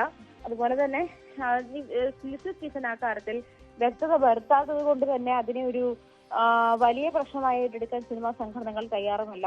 ലിസൺ സ്റ്റീഫൻ ഏതെങ്കിലും ഒരു പർട്ടിക്കുലർ നടനെതിരെ ഇത്തരത്തിൽ പരാതി ഉന്നയിച്ചു അല്ലെങ്കിൽ അങ്ങനെ ആരോപണം ഉന്നയിച്ചു എന്നുള്ളതിൽ പ്രതികരിക്കാം എന്നുള്ളതാണ് സിനിമാ സംഘടനകളുടെ നിലപാട്. അങ്ങനെയാണ്. അതേസമയം സാന്ദ്ര തോമസ് മാത്രമാണ് കഴിഞ്ഞ ദിവസം പറഞ്ഞത് ലിസൺ സ്റ്റീഫൻ ഇങ്ങനെ ഒരു ആളെ പറയാതെ ഒരാൾക്കെതിരെ നടനെതിരെ ഇത്തരത്തിൽ ആരോപണം ഉന്നയിച്ചത് ശരിയായില്ല, അയാളെ സംഘടനയിൽ നിന്നും പുറത്താക്കണം എന്നുള്ള തരത്തിലുള്ള ആരോപണം ഉന്നയിച്ചുകൊണ്ട് എന്നുള്ള ആവശ്യം ഉന്നയിച്ചുകൊണ്ട് സാന്ദ്ര തോമസ് കഴിഞ്ഞ ദിവസം രംഗത്തെത്തിയിരുന്നു. ഇതുമായി പ്രതികരിച്ചത് സാന്ദ്ര തോമസ് മാത്രമാണ്. മറ്റ് ആളുകളൊന്നും സിനിമാ മേഖലയിലെ മറ്റാളുകളൊന്നും ഇതുമായി ഇതുവരെ പ്രതികരിച്ചുമില്ല. ഇന്നലെ ലിസൺ സ്റ്റീഫനും ലിസൺ സ്റ്റീഫന്റെ പ്രതികരണം തേടിയിരുന്നു. ലിസൺ സ്റ്റീഫൻ മാധ്യമങ്ങളെ അഭിമുഖീകരിക്കാനും തയ്യാറായിട്ടില്ല. എന്തായാലും തുടർന്ന് ഈ ലിസൺ സ്റ്റീഫനെ നിവിൻ പോളി അൺഫോളോ ചെയ്യുകയും തുടർന്നുണ്ടായ ചർച്ചകൾ ഡിസ്കഷനുമാണ് നിവിൻ പോളിയാണ് ആ നടൻ എന്നുള്ള തരത്തിലേക്കുള്ള അഭ്യൂഹങ്ങൾ ഉണ്ടായത്. എന്തായാലും ലിസൺ സ്റ്റീഫൻ ഇതുവരെയും ആ നടൻ ആരാന്ന് വ്യക്തമാക്കിയിട്ടില്ല. എന്നാൽ സാഹചര്യങ്ങളുടെ തെളിവുകളുടെ അടിസ്ഥാനത്തിലാണ് ഇത്തരത്തിൽ നിവിൻ പോളിയാണ് എന്നുള്ളൊരു അനുമാനത്തിൽ എത്തിയിട്ടുള്ളത്. എന്തായാലും ഇതുവരെയും അക്കാര്യത്തിൽ പ്രതികരിക്കാത്തത് കൊണ്ട് ലിസൺ സ്റ്റീഫൻ പ്രതികരിക്കാത്തത് കൊണ്ട് മറ്റ് ഭാഗങ്ങളിൽ നിന്നുള്ള പ്രതികരണങ്ങളും ഇതുവരെയും ഉണ്ടായിട്ടില്ല. ആര്യ, തീർച്ചയായും ആജ്ഞ രവീന്ദ്രനാണ് വിവരങ്ങൾ നൽകിയത്. വിവാദം കത്തുമ്പോഴും മിണ്ടാതിരിക്കുകയാണ് സിനിമാ സംഘടനകൾ. ഇന്ന് എന്തെങ്കിലുമൊക്കെ പ്രതികരണങ്ങൾ ആരുടെയെങ്കിലും ഒക്കെ ഭാഗത്ത് നിന്ന് ഉണ്ടാകുമോ എന്ന് നമുക്ക് നോക്കാം. ലഹരി ഉപയോഗിച്ചെന്ന് ഷൈൻ ടോം ചാക്കോ തന്റെ മുന്നിൽ കുറ്റസമ്മതം നടത്തിയെന്ന് ഫെഫ്ക പ്രസിഡന്റും സംവിധായകനുമായ സിബി മലയിൽ. ഫെഫ്ക ഒപ്പം വന്ന ഷൈൻ കരഞ്ഞുകൊണ്ടാണ് ഒരവസരം കൂടി വേണമെന്ന് പറഞ്ഞത്. താൻ അടക്കമുള്ളവർ ചേർന്നാണ് ഷൈനെ ഡി അഡിക്ഷൻ സെന്ററിലേക്ക് അയച്ചതെന്നും സിബി മലയിൽ ന്യൂസ് 18 Q18 പറഞ്ഞു. പലർക്കും ലഹരി ഉപയോഗം നിർത്താനാകാത്തത് മലയാള സിനിമയിലെ ചില കൂട്ടുകെട്ടുകൾ കൊണ്ടാണെന്നും സിബി മലയിൽ തുറന്നടിച്ചു. തിരുത്താൻ തയ്യാറുള്ളവരെ ചേർത്ത് പിടിക്കുകയാണ് മലയാള സിനിമാ മേഖല ലക്ഷ്യമിടുന്നതെന്നും സിബി മലയിൽ Q18 പറഞ്ഞു. അപ്പുറത്തേക്ക് ഒരു സർക്കിളിൽ വരുമ്പോൾ ഒരുപക്ഷെ ഈ തിരുത്താൻ കഴിയുന്നവരെ പോലും തിരുത്താതെ അവരൊക്കെ വീണ്ടും വീണ്ടും മോശപ്പെട്ട കാര്യങ്ങളിലേക്ക് പോകുന്നു. ചില സർക്കിളുകളിൽ പെടുമ്പോൾ അങ്ങനെ ഒരു സർക്കിളുകൾ സിനിമയിൽ ഉണ്ട്, ഇപ്പോൾ കൂടുതൽ ശക്തമായിട്ടുണ്ട്. അല്ല, തീർച്ചയായിട്ടും അവരുടെ ഒരു കൂട്ടുകെട്ടിൻ്റെയാണ്. എന്താ പറയുന്നത്, ഇവരൊന്നും അത്ര മച്യൂറായിട്ട് ചിന്തിക്കുന്ന ആൾക്കാരല്ല. അവർ ചില താൽക്കാലികമായ സന്തോഷങ്ങളുടെ പുറകെ സഞ്ചരിക്കുന്നവരാണ്. എല്ലാവരും കൂടെ കൂടുമ്പോൾ ഇതൊക്കെ ഒരു തമാശയായിട്ട് നിസ്സാരമായിട്ട് കാണുന്ന സാഹചര്യമുണ്ട്. കഴിഞ്ഞ ദിവസം ഷൈൻ എൻ്റെയും ഞങ്ങളുടെ ഓഫീസിലേക്ക് ഷൈനും അമ്മയും വന്നിട്ട്, അമ്മയും അച്ഛനും അദ്ദേഹത്തിൻ്റെ അനിയനും വന്നു. അവിടെ വെച്ച് അദ്ദേഹം നമ്മുടെ മുമ്പിൽ കൺഫസ് ചെയ്തു, ഞാൻ ലഹരി ഉപയോഗിക്കുന്ന ആളാണ്, ഞാൻ അഡിക്റ്റാണ്, എനിക്കൊന്ന് തിരിച്ചു വരാൻ ഒരവസരം. അയാൾ എൻ്റെ മുമ്പിൽ കരഞ്ഞെന്ന് ചോദിച്ചു, എനിക്കൊരവസരം കൂടി തരുമോ എന്ന് ചോദിച്ചു. അങ്ങനെ ഇന്ത്യയിലെ ഏറ്റവും പ്രമുഖമായ ഒരു റീഹാബിലിറ്റേഷൻ സെൻറ്ററിലേക്ക്, ഡി അഡിക്ഷൻ സെൻറ്ററിലേക്ക് അയാളെ പോകാനായിട്ടുള്ള നിർദ്ദേശം നമ്മൾ കൊടുത്തു. അതിനുശേഷമാണ് അദ്ദേഹത്തെ ചോദ്യം ചെയ്യാനായിട്ട് ഇപ്പോൾ ആലപ്പുഴയിലേക്ക് വിളിച്ചു വരുത്തിയതും. അവരാ തിരിച്ചു വരവിന് തയ്യാറാകാൻ മാനസികമായിട്ട് തയ്യാറാകുന്നെങ്കിൽ, ആഗ്രഹിക്കുന്നുവെങ്കിൽ അവർ ചെയ്ത കുറ്റത്തെ നിസ്സാരവൽക്കരിച്ചുകൊണ്ടല്ല ഞാൻ ഈ പറയുന്നത്. എങ്കിലും സമൂഹത്തിനും നമുക്ക് ഓരോരുത്തർക്കും അവരെയൊക്കെ തിരിച്ചു കൊണ്ടുവരേണ്ട ആവശ്യമുണ്ട്. ന്യൂസ് 18 Q18 ഈ തുറന്നു പറച്ചിലൊക്കെ സിബി മലയിലിന്റെ ഭാഗത്തു നിന്നുണ്ടായിട്ടുള്ളത്. ഈ അഭിമുഖത്തിന്റെ പൂർണ്ണ രൂപം ഇന്ന് രാത്രി 9 മണിക്ക് പ്രേക്ഷകർക്ക് ന്യൂസ് 18 കേരളത്തിൽ കാണാം. മറ്റൊരു വാർത്തയിലേക്ക് കടക്കുകയാണ്. കൈക്കൂലി കേസിൽ അറസ്റ്റിലായ കൊച്ചി കോർപ്പറേഷനിലെ ബിൽഡിംഗ് ഇൻസ്പെക്ടർ സ്വപ്നയെക്കുറിച്ച് കൂടുതൽ പരിശോധനയ്ക്ക് വിജിലൻസ്. ഔദ്യോഗിക കാലയളവിൽ സ്വപ്ന വരവിൽ കവിഞ്ഞ സ്വത്ത് സമ്പാദിച്ചിട്ടുണ്ടോ എന്നാണ് വിജിലൻസ് പരിശോധിക്കുന്നത്. മുൻപ് നൽകിയ ബിൽഡിംഗ് പെർമിറ്റുകളുടെ രേഖകളിലും വിജിലൻസ് പരിശോധന നടത്തും. ആജ്ഞ രവീന്ദ്രൻ ചേരുന്നുണ്ട് ഒരിക്കൽ കൂടി വിവരങ്ങളുമായി. ആജ്ഞ, ഒരു സ്ഥിരം കൈക്കൂലിക്കാരിയാണ് സ്വപ്ന എന്നുള്ള ഒരു പ്രാഥമിക വിലയിരുത്തൽ വിജിലൻസിനുണ്ടോ? ആര്യ, സ്വപ്നയുടെ ഈ ഔദ്യോഗിക കാലയളവിലെ സ്വത്ത് സമ്പാദനത്തെ കുറിച്ചാണ് വിജിലൻസ് അന്വേഷിക്കുന്നത്. കാരണം ഒരു ബിൽഡിംഗ് പെർമിറ്റ് നൽകുന്നതുമായി ബന്ധപ്പെട്ട 15,000 രൂപ സ്വപ്ന കൈക്കൂലി വാങ്ങുന്നതിനിടയിലാണ് വിജിലൻസിന്റെ പിടിയിലായത്. അത് വിജിലൻസ് തന്നെ ആ പദ്ധതി ഓപ്പറേറ്റ് ചെയ്താണ് സ്വപ്ന കൊടുക്കാൻ എന്നുള്ളതാണ്. അതേസമയം ഇത് നിരവധി പരാതികൾ നേരത്തെ തന്നെ സ്വപ്നയ്ക്കെതിരെ ഉണ്ടായിരുന്നു.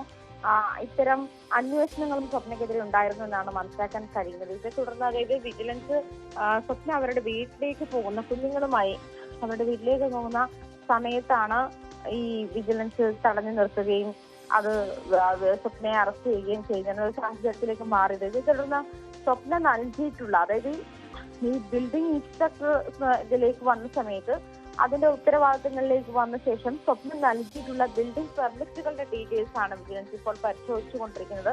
ഇതുമായി ബന്ധപ്പെട്ട് മറ്റെന്തെങ്കിലും അഴിമതികൾ നടത്തിയിട്ടുണ്ടോ, മറ്റ് ആളുകളുടെ അടുത്ത് മുൻപ് ബിൽഡിംഗ് പെർമിറ്റുകൾ നൽകിയിട്ടുള്ള ആളുകളുടെ അടുത്തൊന്നും കൈക്കൂലി വാങ്ങിയിട്ടുണ്ടോ, ഇത്തരം കാര്യങ്ങളൊക്കെ വിജിലൻസ് പരിശോധിക്കുന്നുണ്ട്. മാത്രമല്ല സ്വപ്നയുടെ ഔദ്യോഗിക കാലയളവിൽ സ്വപ്ന സമ്പാദിച്ചിട്ടുള്ള സമ്പാദ്യങ്ങളെ പറ്റി പരിശോധിക്കുന്നുണ്ട്. വരവിൽ കവിഞ്ഞ സ്വത്ത് സമ്പാദനം സ്വപ്നയുടെ ഭാഗത്തുനിന്നും ഉണ്ടായിട്ടുണ്ടോ എന്നുള്ള കാര്യത്തിലുമാണ് പരിശോധന നടക്കുന്നത്. എന്നാൽ വിജിലൻസ് പരിശോധന തുടരുന്നുണ്ട്. സ്വപ്ന നിലവിൽ ഇവിടെ റിമാൻഡ് ചെയ്ത് ജയിലിലാണ് ഉള്ളത്.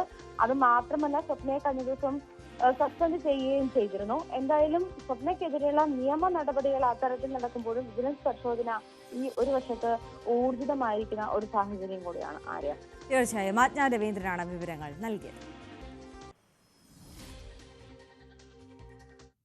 എത്ര കിട്ടിയാലും പഠിക്കാത്ത മലയാളിക്ക് കഴിഞ്ഞ വർഷം മാത്രം ഡിജിറ്റൽ സാമ്പത്തിക തട്ടിപ്പിലൂടെ നഷ്ടമായത് 764 കോടി രൂപയാണ്.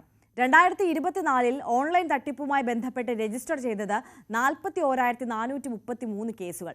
ഈ 764 കോടിയിൽ 109 കോടി രൂപ തിരികെ പിടിച്ചു.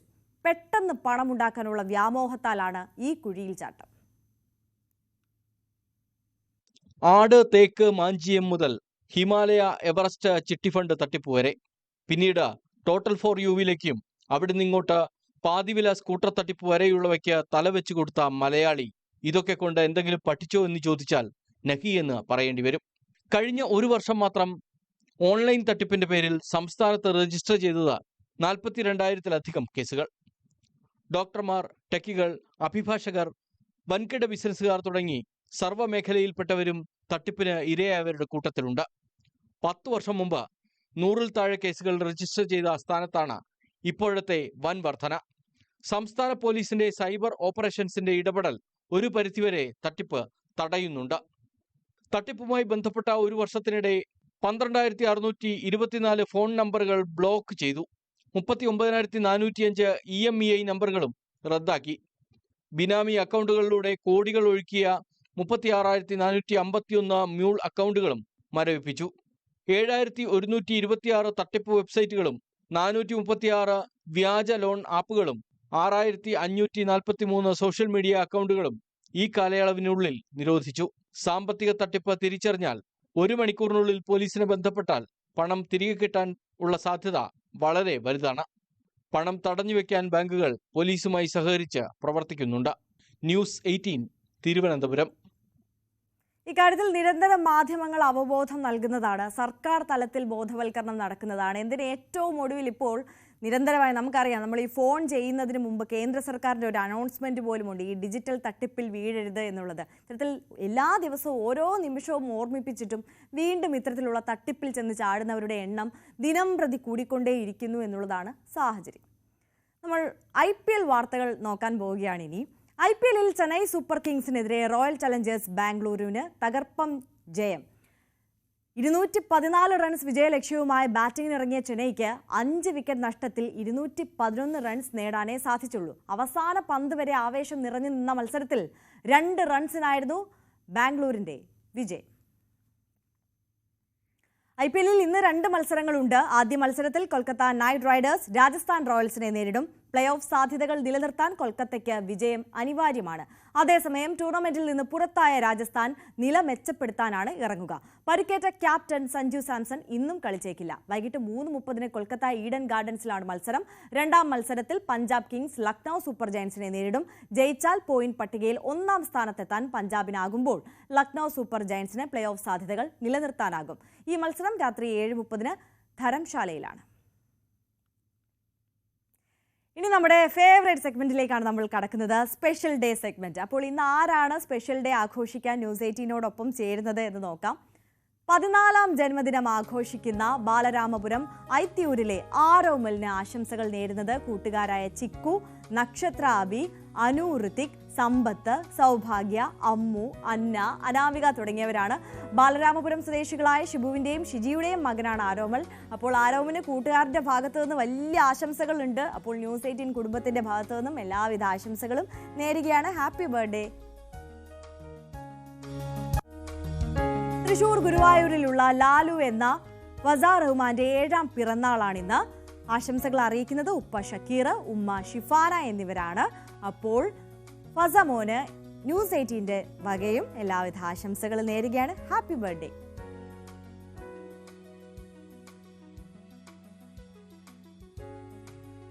അപ്പോൾ ഇനി കുറ്റകൃത്യങ്ങളുടെ ലോകത്തെ വാർത്തകൾ നോക്കാനുള്ള സമയമാണ്. പോലീസ് പെട്രോളുമായി ടോം കുര്യാക്കോസ് ചേരും.